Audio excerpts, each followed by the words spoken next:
Hello दोस्तों, मैं हूं वैभव शर्मा और नेचर क्लासेस के थ्रू आज हम देखेंगे अपना 33 लेक्चर, जिसमें हम 5 क्वेश्चन को डेली बेसिस की तरह डिस्कस करेंगे। आज क्या है, ये ज्योग्राफी एनसीईआरटी बेस्ड होंगे। ठीक है, तो बाकी ये हमारी इंस्टाग्राम चैनल की आईडी है, ज्वाइन कर लो। यहाँ पे आपको करंट बेसिस इंफॉर्मेशन मिलती रहेगी और भी जानकारी यहाँ पे पड़ती रहती है। तो चलिए स्टार्ट करते हैं हम अपना पहला क्वेश्चन। और हमारा फर्स्ट क्वेश्चन आज का क्या है, देखते हैं। फर्स्ट क्वेश्चन है, the earth summit was organised by. जो अर्थ समिट है, पृथ्वी सम्मेलन जैसे कहते हैं, पृथ्वी सम्मेलन। तो पृथ्वी सम्मेलन है, ऑर्गेनाइज किया गया था किसके द्वारा? ये ऑर्गेनाइज किया गया था किसके द्वारा? चार ऑप्शन दिए गए हैं। एक तो है यूनेस्को, दूसरा है यूएनसीईडी, और तीसरा है आपका डब्ल्यूएचओ, और चौथा है यूनिसेफ। अगर इनकी फुल फॉर्म देखें तो यूनेस्को को कहते हैं United Nation Educational Scientific and Cultural Organization. United Nation, WHO को कहते हैं वर्ल्ड हेल्थ ऑर्गेनाइजेशन, विश्व स्वास्थ्य संस्थान। और यूनिसेफ, जिसका है यूनाइटेड नेशन चिल्ड्रन फंड। ठीक है, तो चलिए देखते हैं चारों। वीडियो को पॉज कीजिए और क्वेश्चन को खुद से अटेंड करने की कोशिश कीजिए। आंसर लगाइए, टिक कीजिए, सही या गलत जो भी हो, क्योंकि जब तक खुद से अटेंड नहीं करेंगे क्वेश्चन, तब तक आपको सवाल करना नहीं आएगा। ठीक है, तो चलिए देखते हैं क्या जानकारी है अर्थ समिट के बारे में।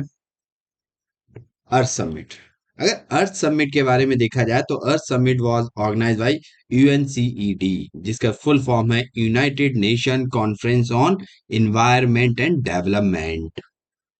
ये इसकी फुल फॉर्म है। ठीक है, United nation conference on environment and development in Rio de Janeiro. Rio de Janeiro क्या है? रियो डी जेनेरियो एक शहर है, और कहाँ पे है ये? ब्राजील का एक कोस्टल शहर है।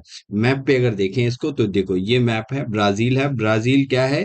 ब्राजील एक साउथ अफ्रीकन कॉन्टिनेंट की कंट्री है। अब देखो यहाँ पे कैसे कनेक्ट सवाल होते चले जा रहे हैं। ये साउथ अमेरिका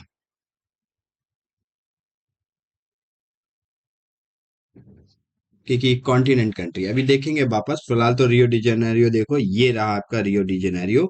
ये जो आई थिंक रेड कलर का ये जो देखो सर्किल है, ये आपके रियो डी जेनेरियो, और अटलांटिक ओशियन में ये क्या है? कोस्टल सिटी है। यहाँ पे आपकी अर्थ समिट हुई थी ब्राजील में। कब हुई थी? 1992 में। It is also known as the Rio summit and Rio conference, ये भी कहते हैं। तो आइए देखते हैं थोड़ा अर्थ समिट के बारे में। रियो समिट 1992, इसे अर्थ समिट भी कहा जाता, पृथ्वी सम्मेलन भी कहा जाता। और ये कब हुआ था? अर्थ समिट पहली बार हुई थी जो आपकी अर्थ समिट 1992 में हुई थी, रियो डी जेनेरियो में, यूएनसीईडी द्वारा। ठीक है, फिर इसको सेकंड जो समिट हुई थी वो अर्थ समिट 2002 में हुई थी। और 2002 में कहाँ पे हुई थी? ये जोहान्सबर्ग में हुई थी। जोहान्सबर्ग कहाँ पे है? ये साउथ अफ्रीका में है। World summit on the sustainable development, और ये किसके द्वारा हुई थी? WSSD, world summit on sustainable development. और तीसरा जो सम्मेलन हुआ था, तीसरा सम्मेलन 2012 में हुआ था, और रियो डी जेनेरियो में वापस हुआ था, United conference on sustainable development, UNCSD द्वारा। ठीक है, तो ये तीन तो सबमिट हो चुकी हैं इसकी। अल्टरनेट अगर नेम देखे जाए तो इसको United nation conference on environment and development, UNCED से भी जानते हैं। इसको अर्थ समिट 1992 से भी जानते हैं। और इसको रियो डी जेनेरियो अर्थ समिट भी जानते हैं, रियो कॉन्फ्रेंस से नाम से भी जानते हैं। ये कोई सा नाम दे दे तो आपका क्या होगा? अर्थ समिट या रियो डी जेनेरियो समिट ही होगी। इंपॉर्टेंट आउटकम्स क्या निकल के आए थे? तो रियो डिक्लेरेशन हुआ था, एजेंडा 21 जिसमें किसकी बात की गई थी? एजेंडा 20 जिसमें सस्टेनेबल डेवलपमेंट की बात की गई थी। सस्टेनेबल डेवलपमेंट, जिसे हिंदी में कहते हैं सतत विकास। सतत विकास की बात की गई थी। सतत विकास क्या होता है? सतत विकास वो होता है कि किसी जो भी हमारे अर्थ पे संसाधन है, मतलब रिसोर्सेज हैं, उनका ऐसे यूज करो, उपयोग करो कि आगे वाले आने वाली जो पीढ़ी है, जो जनरेशन है, वो भी उसका उपयोग कर सके, यूज कर सके। तो ऐसे ही डेवलपमेंट को क्या कहते हैं? सस्टेनेबल डेवलपमेंट कहते हैं। फॉरेस्ट प्रिंसिपल कुछ निकाले गए थे। फॉरेस्ट प्रिंसिपल, ये फॉरेस्ट काटे जाए, एफोरेस्टेशन, ये डिफोरेस्टेशन किया जाता है, इससे रिलेटेड थे कि डिफोरेस्टेशन मस्त करो, क्योंकि ये हमारे लाइफ के लिए बहुत ही जरूरी है फॉरेस्ट। ठीक है, तो ये सब इनसे रिलेटेड था। तो उम्मीद करता हूँ आप समझ गए होंगे अर्थ समिट। तो आंसर हमारा क्या बना? आंसर हमारा बना United nation conference on environment and development, ये बना इससे अर्थ समिट। कब हुई थी?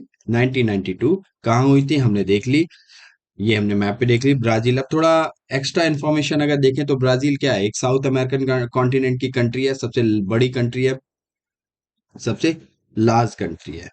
और यहाँ पे आपको पाए जाते हैं tropical evergreen forest, tropical evergreen forest, evergreen forest पाए जाते हैं। और जिनका नाम क्या है, जिनका नाम है बेटा अमेजोन फॉरेस्ट।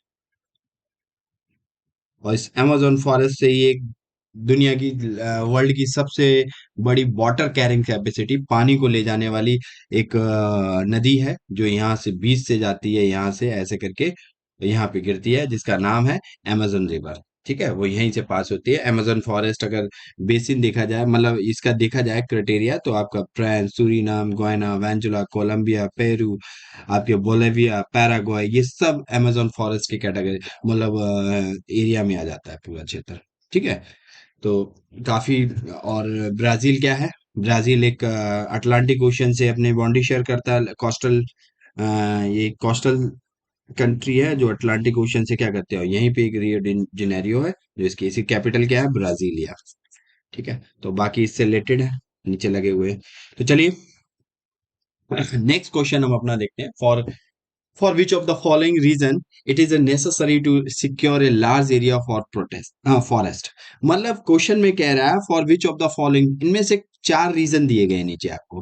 कह रहा है इनमें से चार कारकों में से एक कारण है, एक ऐसा कारण है जो जिसके इट इज ए नेसेसरी, जो हमारे लिए बहुत आवश्यक है, to secure a large area of for forest. जो भी आपके वन है, जो भी आपके जंगल हैं, उनका एक बड़ा सा एरिया को हम सिक्योर कर सकते हैं। इनमें से कौन सा रीजन है जिसके द्वारा हम उसको सिक्योर कर सकते हैं, फॉरेस्ट की एक लार्ज एरिया को। ठीक है, तो चलिए क्वेश्चन समझ गए होंगे। तो पहला ऑप्शन है absorption of carbon dioxide, carbon dioxide को एब्जॉर्ब करके। एब्जॉर्ब करने का मतलब होता है कार्बन डाइऑक्साइड को ग्रहण कर लेना। ठीक है, जैसे पेड़ क्या होते हैं, प्लांट क्या करते हैं, प्लांट कार्बन डाइऑक्साइड, जितनी भी एटमॉस्फेयर में कार्बन डाइऑक्साइड है, तो उसको क्या कहते हैं, एब्जॉर्ब कर लेते हैं। स्टोमाटा, लीव्स के छोटे छोटे छेद होते हैं, स्टोमाटा कहते हैं उन्हें, उनके थ्रू एब्जॉर्ब कर लेते हैं। और क्या करते हैं फिर वो रिएक्शन करते हैं, इसके फोटोसिंथेसिस प्रोसेस होती है, इसके बाद क्या होती है, ग्लूकोज की फॉर्म में कन्वर्ट हो जाते हैं, फिर ऑक्सीजन एमिट कर देते हैं। तो ऑक्सीजन, तो एब्जॉर्ब कर लेना कार्बन डाइऑक्साइड। अगर कार्बन डाइऑक्साइड को, एटमॉस्फेयर की जितनी भी कार्बन डाइऑक्साइड है, उसको कार्बन डाइऑक्साइड है उसको एब्जॉर्ब कर ले, तो हम कहते हैं कि हम फॉरेस्ट के लिए एक बहुत ही बड़ी एरिया को सिक्योर कर सकते हैं। ठीक है, चलिए दूसरा ऑप्शन है कंजर्वेशन ऑफ वाइल्ड। जितना भी वाइल्ड है, जंगल है, जो भी, उसका हम संरक्षण करें, उसका प्रोटेक्शन करें। तो हम क्या कह रहे हैं, हम जैसे अभी कोई जंगल है तो हम उसका संरक्षण करें, तो हम क्या कर रहे हैं, सिक्योर कर सकते हैं। चलिए तीसरे में कह रहा है मोर रेन, ज्यादा बारिश होने पर हम सिक्योर कर, जब ज्यादा बारिश होगी, कह रहे हैं, तो प्लांट ज्यादा लगेंगे, ज्यादा उगेंगे, तो हम ऐसा कर सकते हैं। चलिए काफी लॉजिकल है, चारों ऑप्शन सटीक हैं। तो थोड़ा सोच समझ के इस क्वेश्चन को अटेंड करना। चौथा ऑप्शन दिया है इकोलॉजिकल बैलेंस, जो भी आपका पारितंत्र संतुलन है, पारितांत्रिक, पारितान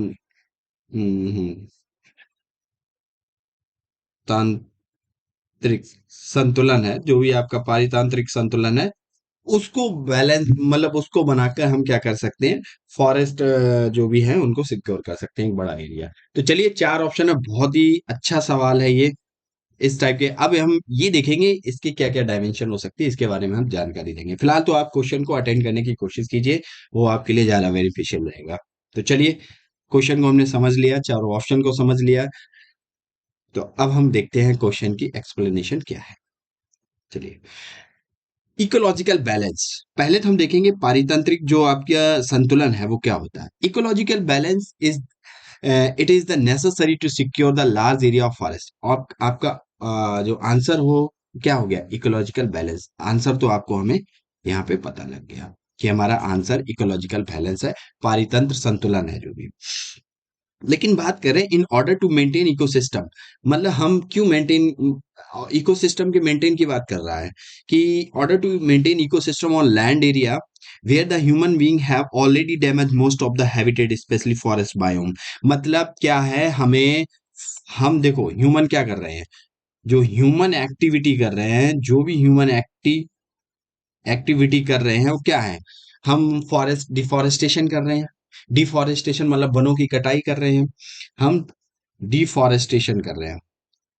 डिफॉरेस्टेशन मतलब वनों की कटाई कर रहे हैं। अब वनों की कटाई कर रहे हैं तो क्या करें, अपने लिए कर रहे हैं, अपनी जो ह्यूमन क्या कर रहे हैं, वनों की कटाई क्यों कर रहे हैं, क्योंकि अपनी भी लाइफ की जो भी क्वालिटी है उसको मेंटेन करने के लिए कर रहे हैं। कभी अलमीरा बनाना, फर्नीचर बनाना, या कोई और भी काम है, विंडो, जो भी है, जहां भी वुड वो यूज करता है, फॉरेस्ट का यूज करता है, जो भी इंस्ट्रूमेंट बनाता है वो अपने टूल्स जो भी बनाता है, तो उसके लिए क्या करता है, फॉरेस्ट काट देता है। अब फॉरेस्ट काट देता है, जैसे अब ये समझो यहाँ पूरे क्षेत्र एरिया में फॉरेस्ट थे, ये सारे फॉरेस्ट के ट्रीज हैं। अब ह्यूमन क्या कर रहा है कि अपने यूज के लिए इनको काट दे रहा है। अब इनको काट रहा है, अब इनको काटने के बाद ये वाली एरिया तो बच्चों क्या हुआ, अब इतने फॉरेस्ट इतनी एरिया में बचे फॉरेस्ट केवल। अब फॉरेस्ट केवल इतनी एरिया में बचे, ये तो फॉरेस्ट चले गए। अब ये फॉरेस्ट चले गए तो यहाँ पे प्रोटेक्ट कहाँ पे कर पा रहे हैं। हम्म। हाँ, तो ये जो प्रॉब्लम क्रिएट कर दे रहा है ह्यूमन एक्टिविटी की वजह से, एक प्रॉब्लम ग्लोबल वार्मिंग जैसी समस्या भी उत्पन्न हो जाती है। ग्लोबल वार्मिंग, वैश्विक तपन।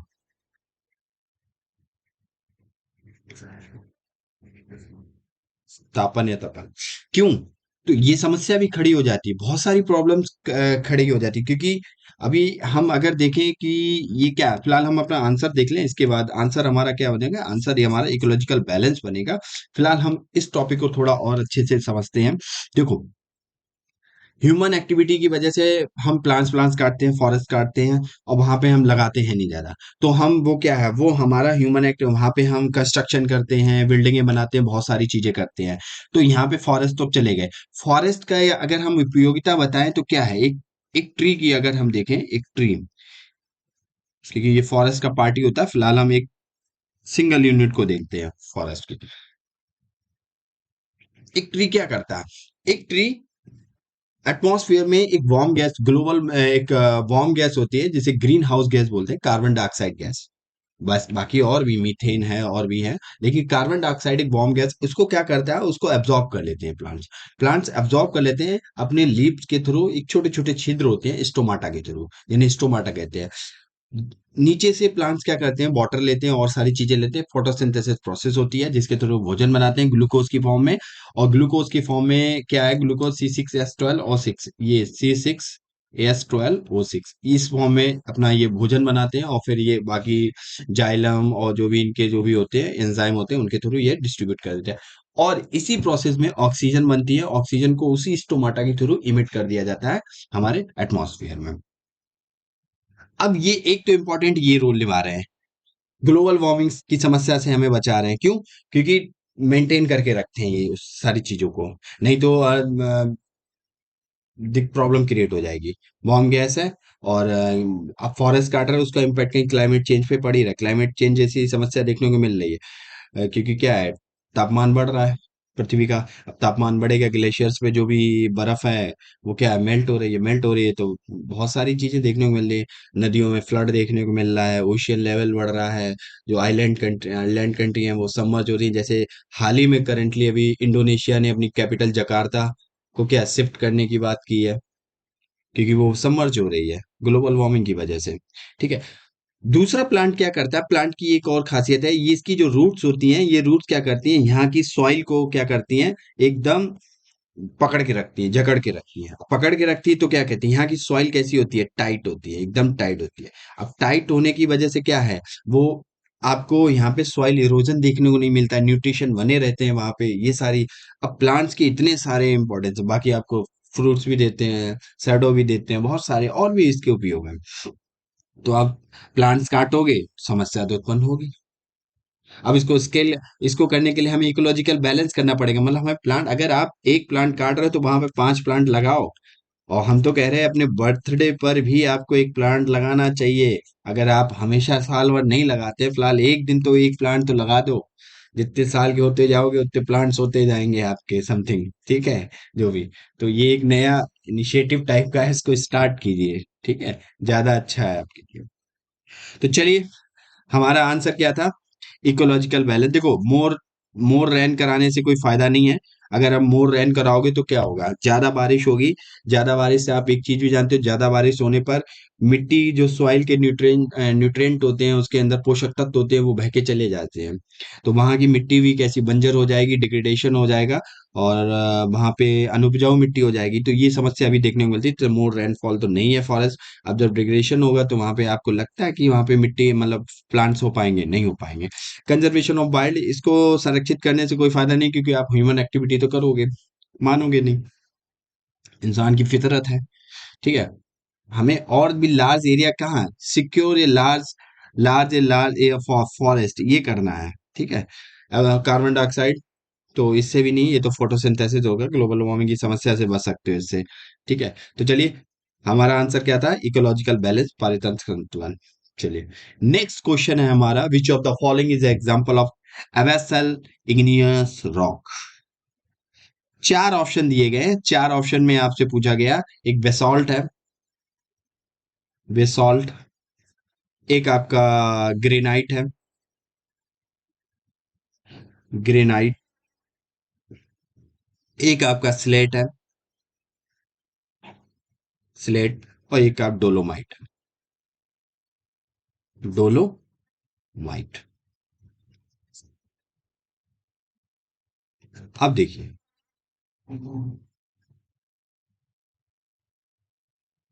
तो डोलोमाइट हो गया आपका। तो अवेसल इग्नियस रॉक बताए, अवेसल क्या होता है, अवेसल का मतलब होगा नीचे एकदम, अर्थ के मतलब नीचे एकदम जो प्लेन होता है, तो उसको कहते हैं अवेसल। अर्थ, जो भी अर्थ इनसाइड द अर्थ, अर्थ के इनसाइड जो भी प्लेन उबड़ खाबड़ जैसे भी पाई प्लेन एरिया पाई जाती है, उसको कहते हैं अवेसल। ठीक है। तो इग्नियस जो आपकी आग्नेय, आग्नेय चट्टाने, चार तीन टाइप की आपने चट्टानों के बारे में जाना। चट्टान, तीन टाइप की चट्टान होती हैं, एक तो आपकी इग्नियस रॉक होती है, एक आपकी मेटामॉर्फिक रॉक होती है, एक आपकी सेडिमेंट्री रॉक होती है। ठीक है। बाकी आप रॉक साइकिल देखेंगे अभी हम, तो उसमें देखेंगे रॉक साइकिल से कैसे। फिलहाल तो अभी क्वेश्चन पे ध्यान देते हैं। इग्नियस रॉक भी दो टाइप की होती हैं, इंट्रूसिव, एक्सट्रूसिव। तो ये सारी चीजें आती हैं इग्नियस रॉक, जिन्हें आग्नेय सैल कहते हैं। तो इग्नियस रॉक का एग्जाम्पल है, और वो भी क्या, एवेसल। अब देखो, यहाँ पे एक चीज गौर करना, कि इग्नियस रॉक भी दो टाइप की होती हैं, उसका भी एग्जाम्पल हो सकता है यहाँ पे। आपको पहले ही की पॉइंट दे दिया गया, एवेसल। एवेसल का मतलब आपको पता होना चाहिए कि inside the earth, inside the earth मतलब अर्थ के अंदर जो प्लेन एरिया होता है, उसको एवेसल कहते हैं। जैसे आप क्रस्ट पे रहते हो, वो एवेसल के उसमें नहीं आएगा। ठीक है। तो चलिए, वीडियो को पॉज कीजिए, हमने समझा दिया अच्छे से क्वेश्चन को, चार ऑप्शन भी आपको बता दिए हैं, हिंदी इंग्लिश दोनों में। फिलहाल क्वेश्चन को अटेंड कीजिए आप। अगर आपने एनसीईआरटी अच्छे से पढ़ी है, तो क्वेश्चन को अटेंड करने में कोई दिक्कत नहीं होनी चाहिए आपको, बाकी तो फिर हम आई बताने के लिए। तो चलिए देखते हैं हमारा आंसर क्या होगा इसका। देखिए, सबसे पहले हम अगर एक चीज देखें,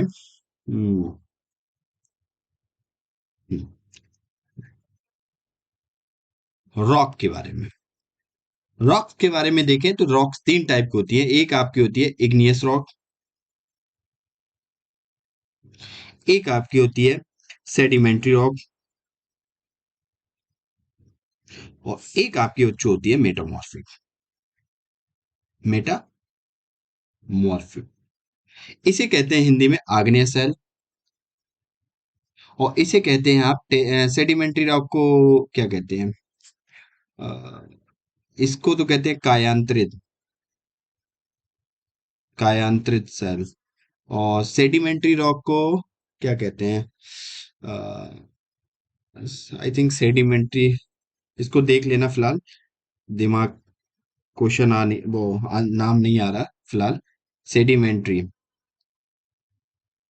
इसका हिंदी वर्जन देख लेना क्या है नाम।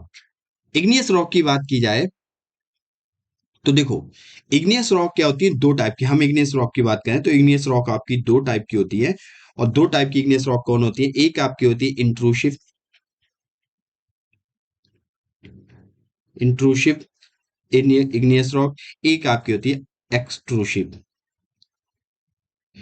जिसे कहते हैं आंतरिक अंतर्जनित और वहर जनित। ये वहर जनित होती है, अंतर्जनित होती है, हिंदी में नाम है थोड़ा। अब इसको थोड़ा एडजस्ट कर लो कि सारी चीजें नहीं एक साथ में बता सकते हैं। फिलहाल इंट्रूसिव क्या होती है, अब इसके बारे में हम थोड़ा देख लेते हैं। जब देखो, ये है आपकी वोल्केनो, इसके अंदर होती है मैग्मा। ये आपकी बहुत सारी पिघली हुई मैग्मा है, क्योंकि यहाँ पे टेम्परेचर बहुत ज्यादा होता है।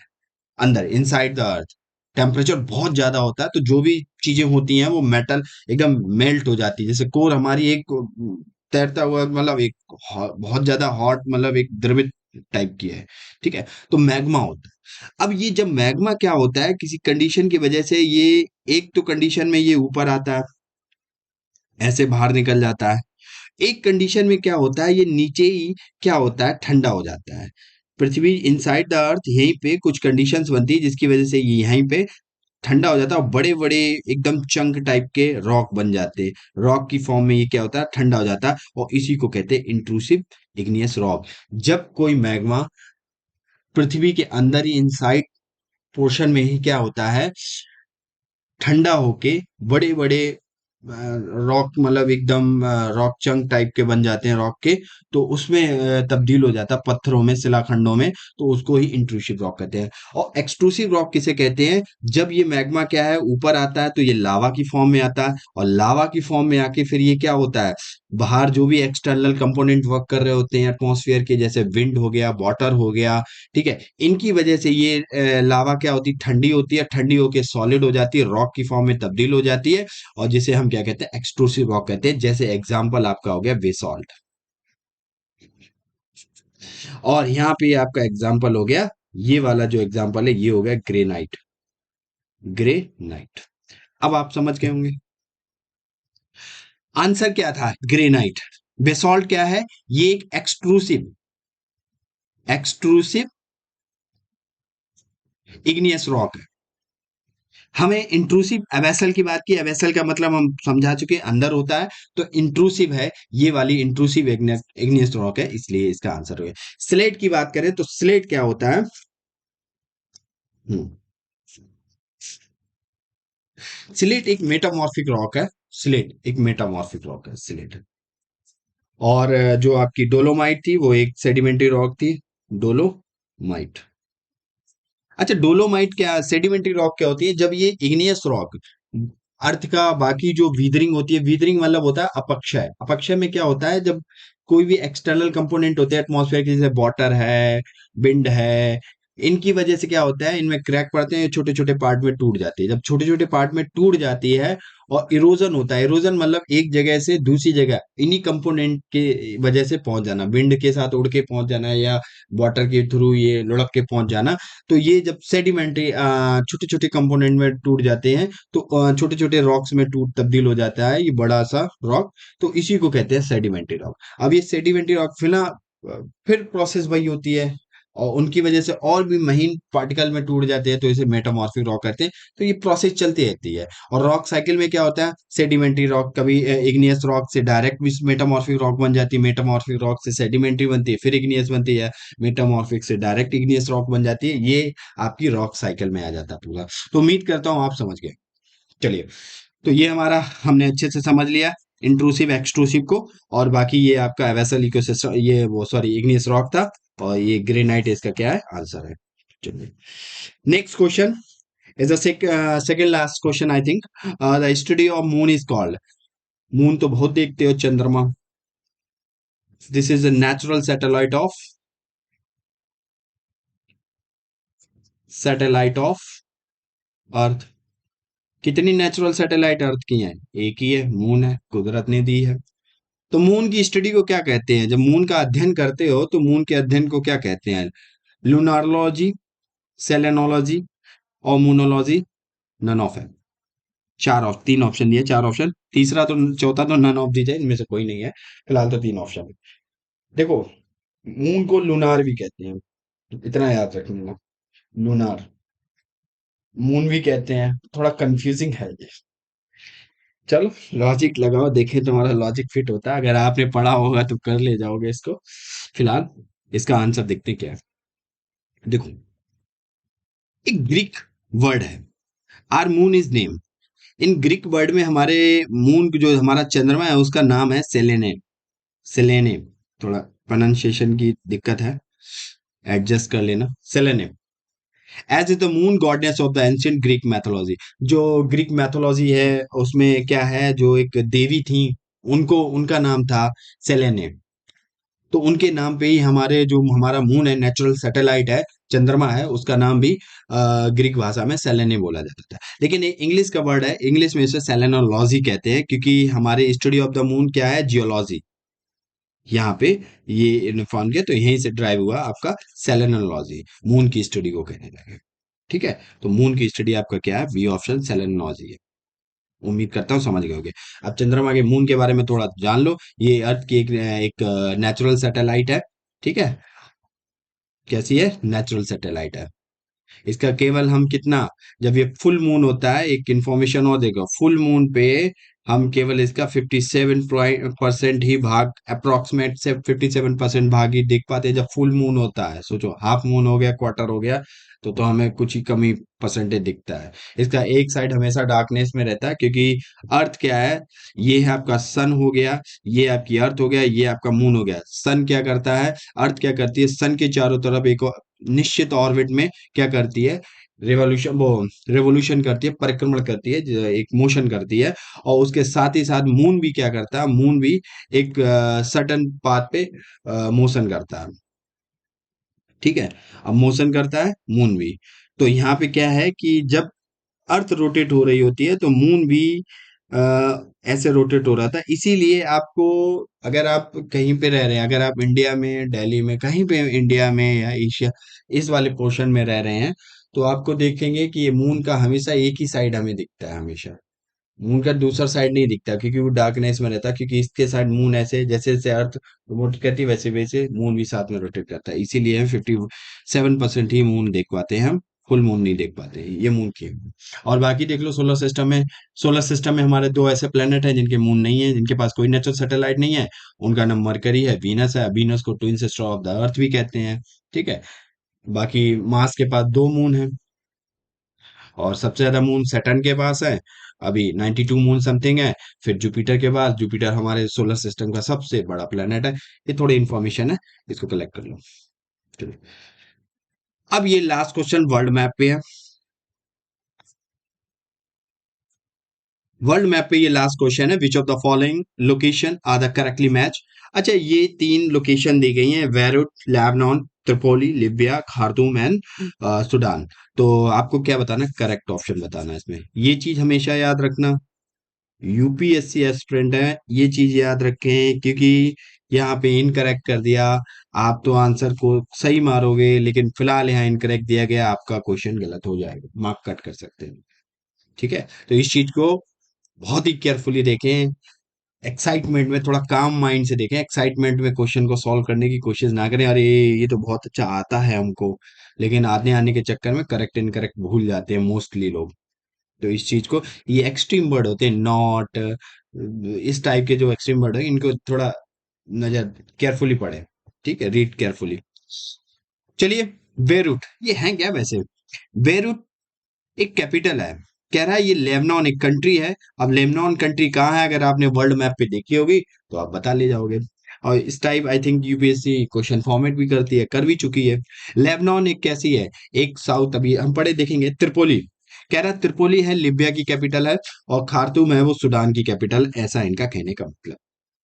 चलिए देखते हैं लेबनान क्या है। अगर मैप पे देखा जाए लेबनान, लेबनान, चलिए मैप पे देखते हैं फिलहाल तो।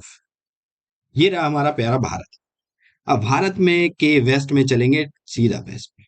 तो जैसे ही वेस्ट में चले, अरेबियन सी, इसके बाद आपका पर्शियन गल्फ आएगी। और पर्शियन गल्फ कब आएगी, जब आप अरेबियन सी, ये ओमान, गल्फ ऑफ ओमान है, ओमान से आप हरमुज स्टेट पे घुसे एंटर करोगे, ये देखो, ये आपका हरमुज स्टेट है, हरमुज स्टेट से पर्शियन गल्फ, फिर आप कुवैत, कुवैत से आप सीधे चलेंगे लेबनान। और लेबनान एक कोस्टल सिटी, कोस्टल कंट्री है, जो मेडिटेरियन ओशियन से अपनी क्या करती है, बाउंड्री शेयर करती है। लेबनान पे ही अगर हम देखें, तो आपको यहाँ पे लेबनान की कैपिटल मिलेगी बेरूत। अच्छा, बेरूट में ही अभी लास्ट ईयर आई थिंक एक बम धमाका हुआ था, एक्सप्लोजन हो गया था बेरूट के आसपास ही। तो न्यूज में था ये काफी ज्यादा। बेरूट, तो बेरूट क्या है, लेबनान की कैपिटल है और ये एक कोस्टल सिटी है। अब लेबनान को थोड़ा और पढ़ लो तो लेबनान के आसपास देखो कौन कौन सी आपकी इसकी जो नेबर कंट्री है, कौन कौन से, सीरिया है ऊपर, नीचे आपको जॉर्डन मिलेगा, हाँ जॉर्डन नहीं करता, सॉरी, सीरिया है, नीचे आपको इसराइल मिलेगा। इसराइल का तो बहुत तगड़ा कॉन्फ्लिक्ट चल रहा है, ठीक है, फलस्तीन साथ, तो देखेंगे। तो जो लेबनान है उसके दो ही मतलब पड़ोसी देश हैं, एक तो सीरिया नीचे, इसराइल, और मेडिटेरियन सी से ये अपनी क्या करता है, बाउंड्री शेयर करता है। अब दूसरा हम देखते हैं, दूसरा और फिर वेस्ट में चलेंगे, एक अफ्रीकन कंट्री है जिसका नाम है लिबिया। लिबिया, लिबिया ये रही, और लिबिया की कैपिटल एक कोस्टल सिटी, ये भी मेडिटेरियन ओशन से ही है, सी से कोस्टल सिटी है, और इसका नाम है त्रिपोली। अच्छा, ज्यादातर लिबिया क्या है, सारा डेजर्ट में आ जाता है, तो सारा डेजर्ट में आने की वजह से इसकी ज्यादातर जो पॉपुलेशन है वो इसी नॉर्दर्न पार्ट में ही रहती है, ये त्रिपोली के आसपास ही। और त्रिपोली क्या है, largest city of the Libya है, जैसे बेरूत क्या है, बेरूत लेबनान की सबसे बड़ी सिटी है, जैसे त्रिपोली भी लिबिया की, इसकी यहाँ की सबसे बड़ी सिटी है। अब त्रिपोली के बाद हम आएंगे नेक्स्ट हमारा खार्दूम, तो नीचे थोड़ा चलेंगे, हमें मिलेगा सूडान, और इसके नीचे साउथ सूडान। सूडान की कैपिटल आपकी खार्तूम, और सूडान एक कैसा है, सूडान एक रेड लैंड लॉक कंट्री नहीं है, क्योंकि ये क्या है, रेड सी से एक्सेस है इसका, कोस्टल थोड़ा है। तो खार्तूम है, खार्तूम की थोड़ा और जानने की खासियत, तो अभी हम देखेंगे फिलहाल खार्तूम, ये देख लो मैप पे, जो सूडान है कितने कंट्री से अपनी बाउंड्री शेयर करता है, तो इजिप्ट से करता है नॉर्थ में, नॉर्थ वेस्ट में लिबिया से करता है, और नॉर्थ ईस्ट में वेस्ट में चैड से करता है, चाड, चाड के बाद ये सेंट्रल साउथ वेस्ट में सेंट्रल अफ्रीकन रिपब्लिक से करता है, और साउथ में साउथ सूडान से करता है जो इसी से टूट के बना, और ईस्ट साउथ में, साउथ ईस्ट में ये इथोपिया से करता है, और इरिट्रिया से, इतने कंट्री से ये अपनी लैंड बाउंड्री शेयर करता है।